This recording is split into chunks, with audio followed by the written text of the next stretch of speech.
My mom humiliated my pregnant wife in public. I stayed silent, but she soon found out what disrespecting her would really cost. My name is David, and I'm 34 years old. I work in private equity and have done pretty well for myself over the years. My wife Sarah is 28 and currently 6 months pregnant with our first child. She's absolutely glowing, and I couldn't be more excited about becoming a father. The story I'm about to tell you involves my mother Linda, my sister Jessica, and Jessica's new husband Mark. It's about family, respect, and what happens when people forget where their comfortable lifestyle actually comes from. Let me give you some background first. Growing up, our family wasn't wealthy. My father passed away when I was 16, leaving behind significant medical debt. Mom worked double shifts at a diner to keep us afloat, and I started working part-time jobs as soon as I was old enough. Jessica, being 4 years younger, had it a bit easier because, by the time she was in high school, I was already contributing to household expenses. I worked my way through college with scholarships and loans, then landed an entry-level position at a small investment firm. Through sheer determination and some lucky breaks, I eventually made it to where I am today. As my income grew, I made sure to take care of my family. I paid off Mom's mortgage 5 years ago and transferred the deed to my name for tax benefits and estate planning purposes. When Mom's arthritis got bad and she couldn't work at the diner anymore, I set up a monthly allowance that covers all her living expenses. She lives comfortably in the house that's technically mine but has been her home. Jessica met Mark 2 years ago at the hospital where she works. He's a decent guy, works in IT, and makes okay money. When they got engaged last year, I paid for the wedding, all $35,000 of it. Mom wanted Jessica to have the perfect day she never got to have herself, and I was happy to make that happen. Mark's family contributed what they could, but let's just say it wasn't much. Now, here's where things get complicated. Over the years, as I've become more successful, I've noticed a shift in how my family treats me. It's subtle, but it's there. They've become accustomed to my financial support to the point where they've forgotten it's not owed to them, it's a gift. They've also developed some pretty entitled attitudes, especially towards Sarah. Sarah comes from a middle-class family. She's a kindergarten teacher, which means she doesn't make a lot of money, but she loves what she does. She's kind, intelligent, and treats everyone with respect. But from day one, Mom and Jessica have made it clear they think she's not good enough for me. They've made comments about her simple job, her clothes, and her family's modest background. It's always bothered me, but Sarah asked me to keep the peace, so I've bitten my tongue. The pregnancy has made things worse. Mom keeps making comments about how Sarah should quit her job and focus on being a proper wife and mother. Jessica has been even more obnoxious, constantly giving unsolicited advice about pregnancy, childbirth, and child-rearing, despite never having been pregnant herself. Sarah handles it all with grace, but I can see it wears on her. Last Saturday was Jessica and Mark's first wedding anniversary. Mom decided to throw them a celebration dinner at Bella Vista, an upscale Italian restaurant downtown. It was supposed to be a small family gathering, just Mom, Jessica, Mark, Mark's parents, Sarah, and me. Mom made the reservation and specifically requested their private dining room, which I knew meant I'd be picking up the bill. Fine by me, I want my sister to be happy. We all met at the restaurant at 6 p.m. Sarah looked beautiful in a navy blue dress that accommodated her growing belly perfectly. She was excited about the dinner, having spent the afternoon baking Jessica's favorite lemon cake from scratch as a surprise. The restaurant is the kind of place where dinner for 8 people easily runs $800 to $1,000. But I told Mom to order whatever she wanted. Everything seemed normal at first. We were seated in the private dining room, looking at menus, making small talk. Mark's parents are nice people. His dad retired from the post office and his mom was a school secretary. They were a bit overwhelmed by the fancy atmosphere but trying to fit in. Sarah was chatting with Mark's mom about teaching when things took a turn. The waiter came to take our drink orders, and Sarah asked for sparkling water with lemon. Mom immediately frowned and said, "Oh, that's right, you can't drink anything fun anymore." It was said with a fake sympathetic tone that made my skin crawl, but Sarah just smiled and said she was perfectly happy with water. Then Jessica chimed in, "You know, Sarah, maybe you should consider switching to regular water. I read that carbonated drinks aren't good for the baby." Sarah politely explained that her doctor had said sparkling water was fine, but Jessica kept pushing. Well, I just think it's better to be safe than sorry. A mother should be willing to sacrifice everything for her child. I could see Sarah's jaw tighten, but she just nodded and changed her order to regular water. Strike one. As we waited for our appetizers, Mom started going on about how elegant the restaurant was, how it was so nice to have a proper family dinner in a place with standards. She kept emphasizing these words while looking at Sarah, and I started getting annoyed. But the real fireworks started when our food arrived. Sarah had ordered the seafood risotto, which came in a fairly large portion. She'd eaten about half when she suddenly looked pale and excused herself to go to the bathroom. Pregnancy nausea can hit at random times, and she'd been dealing with it throughout her second trimester. She was gone for about 10 minutes, and when she came back, she looked better but said she needed to take a break from eating. That's when Mom struck. "You know, Sarah," she said loudly enough for the whole table to hear, "if you're going to be sick, maybe you should consider eating in the restroom. This is supposed to be Jessica's special day, and we've all dressed up to have a nice dinner at a proper establishment." The table went dead silent. Mark's parents looked mortified. Mark himself was staring at his plate. Jessica was nodding along like Mom was making perfect sense. I felt my blood pressure spike. But before I could say anything, Mom kept going. "Pregnant women really don't belong at nice tables if they can't handle themselves appropriately. This is embarrassing for everyone." Sarah's face went bright red. She looked like she'd been slapped. But Mom wasn't done. "I mean, look around this room. This is a classy place. People come here to enjoy themselves, not to watch someone run back and forth to the bathroom looking green around the gills." That's when Jessica decided to pile on. With a nasty smirk on her face, she said, "Mom's right. She's making everyone uncomfortable with her condition. Maybe she should have stayed home if she couldn't handle being in public." I looked around the table. Mark's parents looked like they wanted to disappear into the floor. Mark was still staring at his plate like a coward. Mom and Jessica were both looking at Sarah with self-satisfied expressions, like they'd just put her in her place. Sarah's eyes filled with tears, but she held it together. She started to apologize, which made me even angrier. Here was my pregnant wife, apologizing for having morning sickness because my family was treating her like garbage. But I didn't explode. I didn't yell. I didn't make a scene. Instead, I did something that probably surprised everyone, including Sarah. I smiled. I stood up calmly, walked around to Sarah's chair, and offered her my hand. "Come on, honey," I said quietly. "Let's go home." Sarah looked up at me with confusion and relief. She took my hand and I helped her to her feet. I grabbed her purse and the cake she'd brought, then turned to the table. "Enjoy the rest of your dinner," I said, still smiling. "I hope it's everything you wanted it to be." And we left just like that. No yelling, no dramatic confrontation, no slamming doors. We simply walked out of that private dining room, through the restaurant and out to the parking lot. In the car, Sarah finally broke down crying. "I'm so sorry, David. I ruined Jessica's dinner. Your mom is right. I shouldn't have come if I was going to be sick." "Don't you dare apologize," I told her. "You did nothing wrong. Nothing." I drove her home, made her some tea, and we spent the evening talking about what had happened. Sarah wanted to know what I was planning to do, if I was going to call them, if I was going to demand an apology. I told her not to worry about it, that I would handle everything. She fell asleep around 10 p.m., exhausted from the stress and pregnancy. I tucked her in, then went to my home office and started making some calls. You see, what Mom and Jessica don't understand is that their comfortable lifestyle doesn't exist in a vacuum. Every monthly payment I make, every bill I cover, every luxury they enjoy, it all comes from me, and if they think they can treat my wife like garbage and still expect me to fund their lives, they're about to learn a very expensive lesson. I started with Mom's finances. I've been paying her mortgage for 5 years, but the house is still in my name for tax purposes.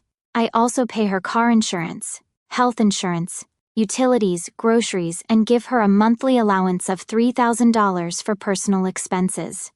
Additionally, I've been putting money into a retirement account for her since she couldn't work anymore. Then there's Jessica. I bought her car outright so she has no car payment, but I pay for her insurance and maintenance. I also set up a savings account for her and Mark with $50,000 as a wedding gift, with the understanding that they'd use it for a down payment on a house. I've been contributing to it monthly. Plus, I paid for their honeymoon to Europe last year, $8,000 in total. I calculated that I spend approximately $12,000 per month supporting my mother and sister. That's $144,000 per year. Over the past 5 years, I've invested nearly $750,000 in their comfort and security. Time for them to see what life looks like without my generosity. Starting Monday morning, I began making changes. First, I called the bank and froze the automatic transfers to Mom's accounts. Then I contacted her utility companies and removed my credit card as the payment method. I did the same with her car insurance and health insurance. I called her mortgage company and informed them that I would no longer be making payments on her behalf. Since the house deed was in my name, for tax purposes, I started the process to put it on the market. For Jessica, I froze the joint savings account I'd set up for her and Mark. I contacted her car insurance company and canceled the policy. I also called the credit card company and canceled the card I'd given her for emergencies, the one she'd been using for regular shopping trips. But I wasn't done. I also started looking into some other investments I'd made over the years. The diner where Mom used to work, I bought it 3 years ago when the original owner was going to close it down. I'd kept Mom's former boss as manager and most of the original staff, but I'd put significant money into renovations and updating equipment. It was turning a decent profit now. Time to sell it. The house Jessica and Mark are renting? Also mine. I bought it as an investment property and rented it to them at significantly below market rate. They're paying $1,200 a month for a place that should rent for $2,000. Their lease was month to month, so I prepared a notice that their rent would increase to market rate starting the following month. I spent Monday and Tuesday setting all of this in motion, making calls, signing papers, meeting with lawyers and real estate agents. I was methodical and thorough. No emotions, just business. Meanwhile, my phone was blowing up. Mom called Sunday evening to complain that I'd left dinner early and embarrassed her in front of Mark's parents. She left 3 voicemails demanding I call her back and explain myself. Jessica sent several texts asking why I was being so dramatic and saying that Sarah needed to toughen up if she was going to be a mother. I didn't respond to any of them. Wednesday morning, Mom's credit card was declined at the grocery store. She called me immediately, panicked. "David, there's something wrong with my card. The bank says there's no money in my account. Can you fix this?" "There's nothing to fix, Mom," I told her calmly. "I've stopped making deposits to your account." Silence. "Then, what do you mean you stopped? Why would you do that?" "I think you know why. This is about Saturday night, isn't it? You're punishing me because I tried to maintain some standards at a nice restaurant. I'm not punishing anyone. I'm simply no longer paying for your lifestyle." She started yelling then, demanding to know how she was supposed to pay her bills, how she was supposed to eat, what she was supposed to do. I let her vent for a few minutes, then I said, "You'll figure it out, the same way most people do." "But David, I can't work, my arthritis." "You can file for disability, you can get food stamps, you can downsize your living situation. You have options, Mom. You just don't like them." Thursday morning, Jessica called. She was crying. "David, what are you doing?" Mom called me hysterical. "She says you've cut her off completely and my car insurance just got canceled." "Yes, I stopped paying for everyone's insurance, their cars, their rent subsidies, their credit cards, and their savings accounts. You can't just abandon your family." "I'm not abandoning anyone. I'm simply not funding anyone's lifestyle anymore. There's a difference. But we depend on you." "Yes, I know. That's the problem. This is insane. You're destroying our lives over one dinner." "No, Jessica, I'm not destroying anything. I'm just no longer building it up with my money." Friday, the real estate agent called to tell me we'd received an offer on Mom's house. It was a good offer, close to asking price. I accepted it. That evening, Mom showed up at our house. Sarah was upstairs resting, and I answered the door to find Mom standing there with red eyes and a desperate expression. "Please, David, we need to talk." I let her in, and we sat in the living room. She looked around at our house, the house I bought and decorated, filled with nice furniture and art, and I could see her calculating in her head. "I don't understand why you're doing this," she said. "I raised you. I sacrificed everything for you and Jessica after your father died. How can you just abandon me now?" "You didn't abandon me, Mom. You did what parents are supposed to do. You took care of your children. But I'm not your child anymore, and you're not entitled to my money." "But I can't survive without your help." "Sure you can. You just can't live the way you've been living." She was quiet for a moment, then said, This is about Sarah, isn't it? You're choosing her over your own family. This is about respect. You treated my pregnant wife like garbage. You humiliated her in public. You told her to eat in the bathroom because she was making you uncomfortable. I was just trying to maintain some dignity. That restaurant was expensive and classy, and she was being disruptive. She had morning sickness, Mom. She's carrying your grandchild. She could have stayed home. She could have, but she came because she wanted to celebrate Jessica's anniversary. She baked a cake from scratch. She bought a new dress. She was excited to be there, and you treated her like she was trash. Mom was crying now. I'm sorry, okay? I'm sorry, I'll apologize to Sarah. I'll make it right. No, you won't, because you don't actually think you did anything wrong. You think I'm overreacting. You think Sarah is being too sensitive. You think your behavior was justified. She didn't deny it, which told me everything I needed to know. Please don't sell my house, she whispered. I've lived there for 5 years. It's my home. It's my house, Mom. It was always my house. You've been living there as my guest. But where will I go? That's not my problem anymore. Saturday morning, Jessica and Mark showed up. Mark looked uncomfortable and embarrassed. Jessica looked furious. You're being completely unreasonable, she started in before she was even through the door. Mom is 62 years old. She can't just start over. She's not starting over. She's just going to live within her actual means instead of mine. This is crazy. You're going to make her homeless. No one's making her homeless. She has options. She can get a small apartment. She can apply for senior housing. She can move in with you. Jessica's face went white. We can't afford to support her. Neither can I, apparently. But you make so much money. Yes, I do. And I've been sharing it generously with both of you for years, but generosity has to be mutual. You have to treat the people providing for you with respect. Mark finally spoke up. Look, David, what happened at dinner was wrong. My parents were horrified. We all were. But don't you think you're going a little too far? Here's what I think, Mark. I think that if Jessica had treated your mother the way she treated my wife, you'd have walked out too. I think you're only here asking me to calm down because your lifestyle is about to change. He didn't argue with that. What do you want? Jessica asked. An apology? Fine, I'm sorry, Mom, sorry, we're all sorry. Can we please just go back to normal now? No, I said simply. Because this isn't about apologies, this is about consequences. You treated my wife badly because you thought you could get away with it. You thought I'd just absorb it and keep writing checks. You were wrong. That's when Sarah came downstairs. She'd been listening from the hallway, and she looked sad but determined. I don't want to be the reason for family problems, she said quietly. If it would help, I can apologize for leaving dinner early. Absolutely not, I said firmly. You're not apologizing for anything. Mom looked at Sarah hopefully. Oh, honey, if you could just... No, I interrupted. Sarah is not apologizing for having morning sickness. She's not apologizing for being pregnant. She's not apologizing for existing. The conversation is over. Over the next few weeks, reality set in for both Mom and Jessica.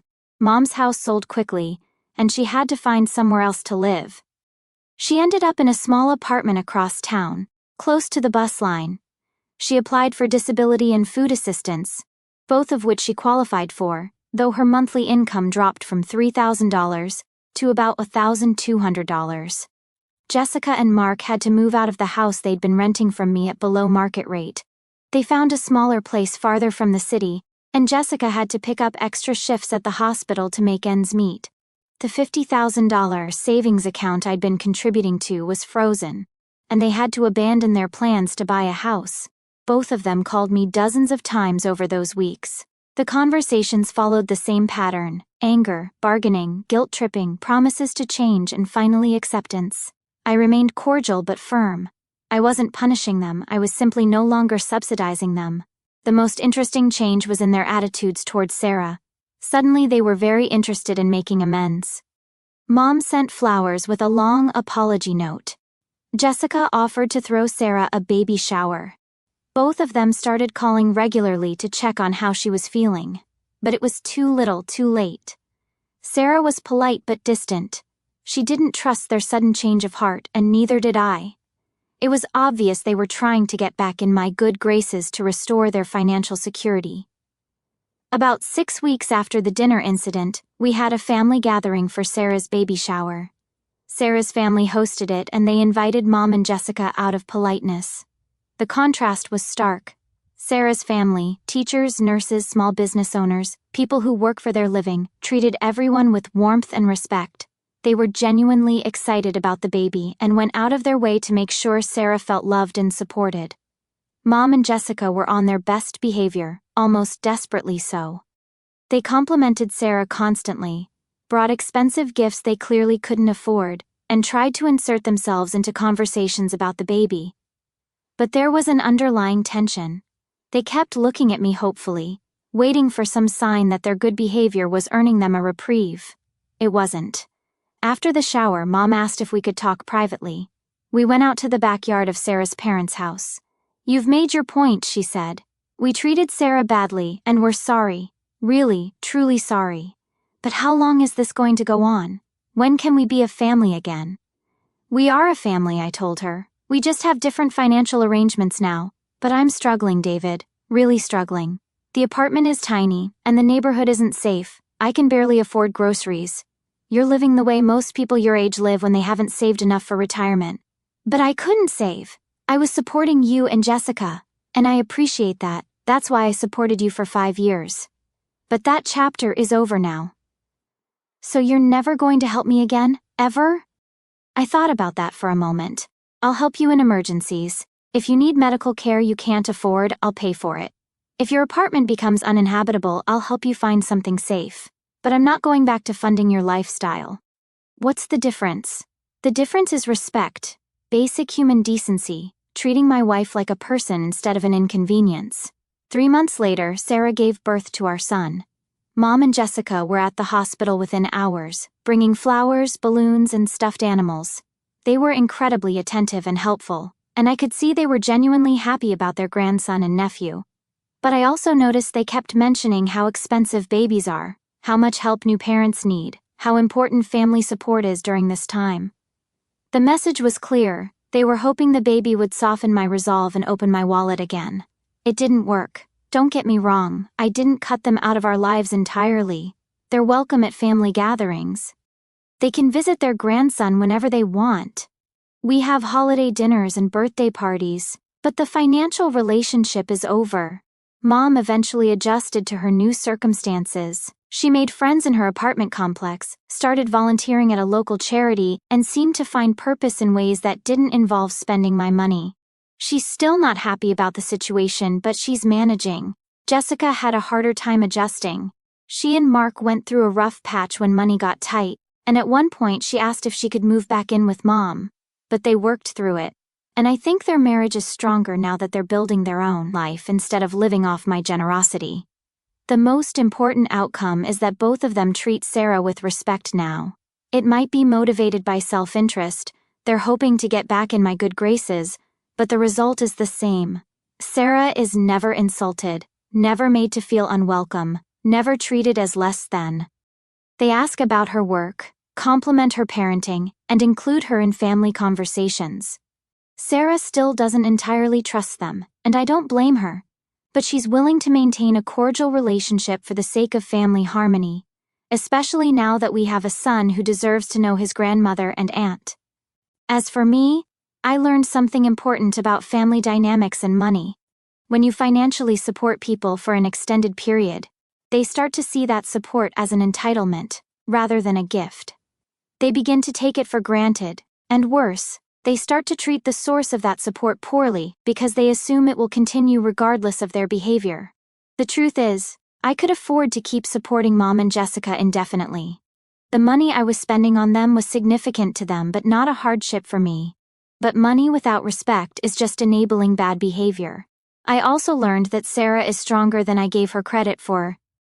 She never asked me to cut off my family. She never demanded apologies or revenge. She just wanted to be treated with basic dignity. When that didn't happen, she was prepared to accept it and move on. It was my decision to draw a line in the sand.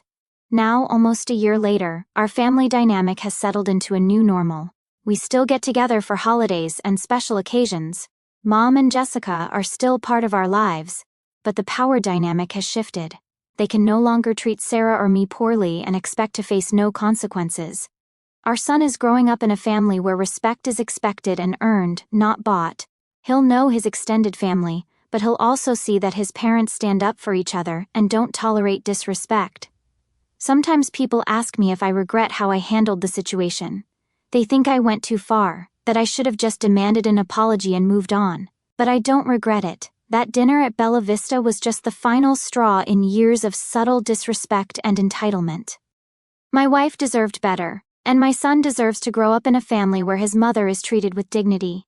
The people in your life need to understand that your generosity comes with the expectation of basic human decency. If they can't meet that minimal standard, then they need to learn to live without your help. Sometimes the most loving thing you can do for someone is to let them face the consequences of their choices.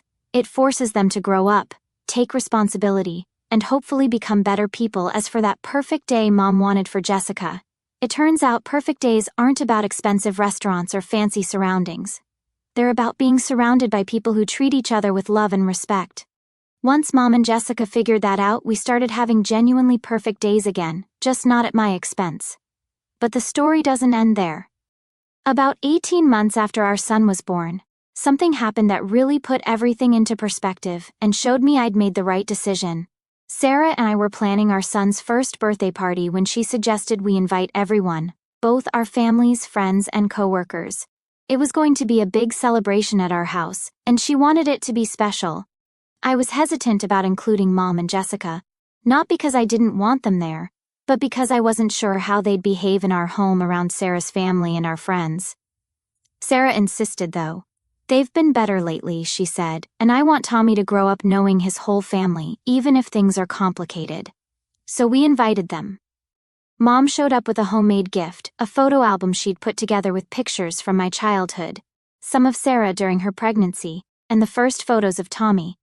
It was thoughtful and personal, clearly something she'd spent time on rather than just buying something expensive.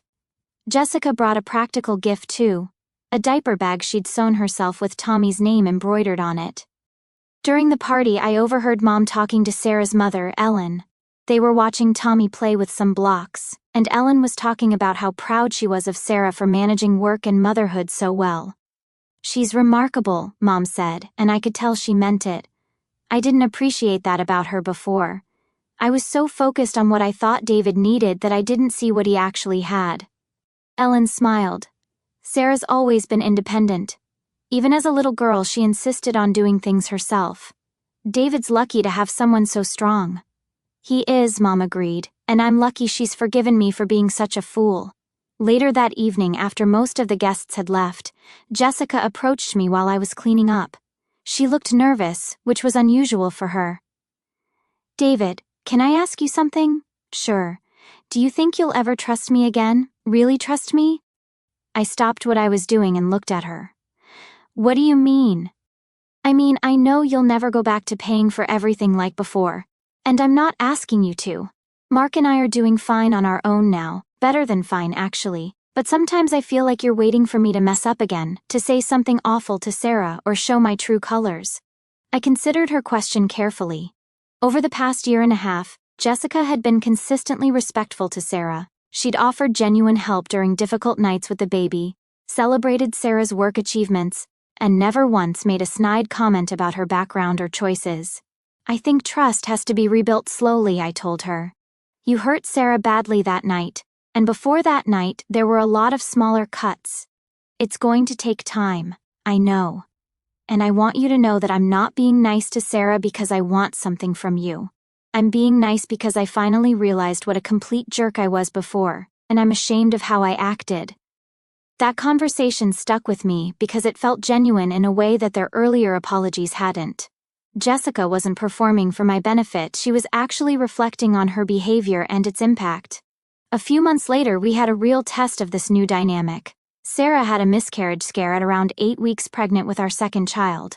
She ended up in the emergency room at 2 a.m., bleeding and terrified. I called Jessica because she was a nurse, and I needed someone who could help me understand what the doctors were telling us. Jessica dropped everything and met us at the hospital. She stayed with Sarah while I dealt with paperwork and insurance, holding her hand and explaining the procedures in terms Sarah could understand when the bleeding stopped, and the doctors confirmed the baby was okay. Jessica cried with relief almost as much as Sarah did. "I was so scared we were going to lose them," she told me later. "Not just the baby, but both of them. Sarah's become like a real sister to me, and I couldn't stand the thought of losing that." That's when I knew the change in Jessica was real. She wasn't thinking about money or her relationship with me. She was genuinely concerned about Sarah's well-being. Mom's transformation took longer, but it was equally genuine. The turning point came when Tommy was about 2 years old and got really sick with a stomach bug. Sarah and I were exhausted from sleepless nights, and I had to travel for work. Without being asked, Mom showed up at our door with homemade soup and offered to help. She spent 3 days at our house, doing laundry, cleaning, and taking care of Tommy so Sarah could rest. She never complained, never made it about herself, never expected anything in return. When I got back from my trip, Sarah told me that Mom had been incredible. She didn't try to take over or tell me I was doing things wrong, Sarah said. She just helped. And she kept saying how sorry she was that she wasn't more supportive when I was pregnant with Tommy. That evening, Mom and I sat on the back porch while Sarah put Tommy to bed. "I've been thinking about that night at the restaurant," she said. "I replay it in my head sometimes, and I'm horrified by what I said to her." "What horrifies you most about it?" I asked. "That I was so concerned with how things looked to other people that I forgot basic human kindness." Sarah was sick and scared, carrying my grandchild, and instead of protecting her, I attacked her. "What kind of person does that?" "A person who lost sight of what really matters," I said. "But people can change." "Have I changed enough?" she asked. "Have I earned forgiveness?" "That's not really up to me," I told her. "You'd have to ask Sarah." The next morning, I found Mom and Sarah talking quietly in the kitchen while Tommy ate his breakfast. Mom was crying, and Sarah was holding her hand. She asked me to forgive her, Sarah told me later. Really asked, not just said sorry and expected me to get over it. She wanted to know what she could do to make things right, how she could be the mother-in-law and grandmother I deserved. "What did you tell her?" "That I'd already forgiven her. That watching her with Tommy these past few days, seeing how much she loves him and how hard she's trying to be better, that was enough for me." Now, 5 years after that disastrous dinner, our family dynamic is completely different. Mom lives simply but contentedly in her small apartment. She volunteers at a literacy program and has a small circle of friends. Jessica and Mark bought a modest house and are talking about having kids of their own. Both women treat Sarah with genuine respect and affection. More importantly, they've both learned to be grateful for what they have rather than entitled to what they think they deserve.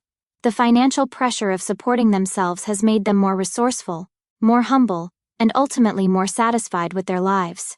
Sarah and I now have 2 children. Tommy is 4, and his sister Emma just turned 2. Both kids adore their grandmother and aunt, and they're growing up seeing a family where everyone treats each other with respect and kindness. I still make good money, and occasionally I help out with genuine emergencies. When Mom needed dental work she couldn't afford, I paid for it. When Jessica's car broke down and they couldn't afford repairs, I helped with that too. But these are exceptions, not the rule, and they're met with genuine gratitude rather than expectation. The most satisfying part of this whole experience has been watching Sarah flourish without the constant undercurrent of family tension. She's confident in her role as a mother and wife, pursues her career goals without judgment, and has developed a genuinely warm relationship with my family. Our kids are growing up in a home where their mother is respected and valued, which I think will serve them well in their own relationships someday. Sometimes I wonder what would have happened if I'd handled things differently that night at Bella Vista. If I'd yelled, made a scene, demanded immediate apologies. I don't think it would have led to the same outcome. The shock of losing their financial security forced Mom and Jessica to really examine their behavior and make lasting changes. A dramatic confrontation might have felt satisfying in the moment, but it wouldn't have addressed the underlying issues. The lesson I learned is that sometimes the kindest thing you can do for someone is to let them face the natural consequences of their choices.